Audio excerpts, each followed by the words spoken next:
হ্যাঁ গাইস, আসসালামু আলাইকুম। আশা করি সবাই ভালো আছেন, আমিও আপনাদের দোয়ায় ভালো আছি। তো আমার কলিজার বোনরা ভাইরা সবাই, আজকে আমার দাদি দেশের থেকে হাঁসের মাংস পছন্দ করে। আমার বাবা অনেকগুলো হাঁসের মাংস দিছে, ওরা হাঁসের মাংস পাইয়া তাড়াহুড়া ভাত খেয়ে ফেলছে আর আমার জন্য একটু রাখছে। তো আর দেশের থেকে কি কি পাঠাইছে তাই আপনাদের সাথে শেয়ার করবো। তো চলে অনেকগুলো সুন্দর সুন্দর পিড়ে মেয়ে মুখ আমার পুরো মুখ আর সব জায়গায়।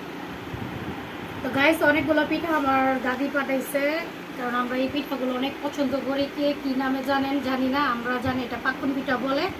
তো এই যে তেলে এগুলো পিঠা বানায়, তেলে ভেজে তারপর পাঠাইছে। তো অনেকগুলো পিঠা দিছে আমার দাদি, কারণ দেশের মানুষ থাকলে। তারপরে এটা হলো গাছের, আমাদের গাছের আমরা অনেক সুন্দর অনেকগুলো আমরা পাঠাইছে। তো আরো কয়টা নিয়ে গেছে, আমরা আমাদের আরো পিঠা দিছে, তো জায়গায় জায়গায় ওদেরকে দেওয়া লাগছে। আর এগুলো হলো আমার দাদির বিয়ানের বাড়ির গাছের আমরা। তো অনেকগুলো আমরা দিছে, দেখছেন, দেখতেই বোঝা যায়। আর সাথে ইয়া দিছিল, ড্রাগন ফল দিছিল। তো খাইতে খাইতে এই একটা ড্রাগন ফল আছে। তো এগুলো শেষ। তো দেখেন মাশাআল্লাহ কতগুলো খেজুর পাঠাইছে, অনেকগুলো খেজুর ছিল। খাইতে খাইতে একটু খেজুর আর লুপ সামলাতে পারে না, খাইতে খাইতে একটু খেজুর ছিল।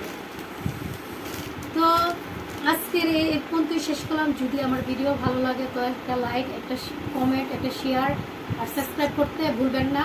তো এই পর্যন্তই শেষ করলাম। Bye bye. ভালো।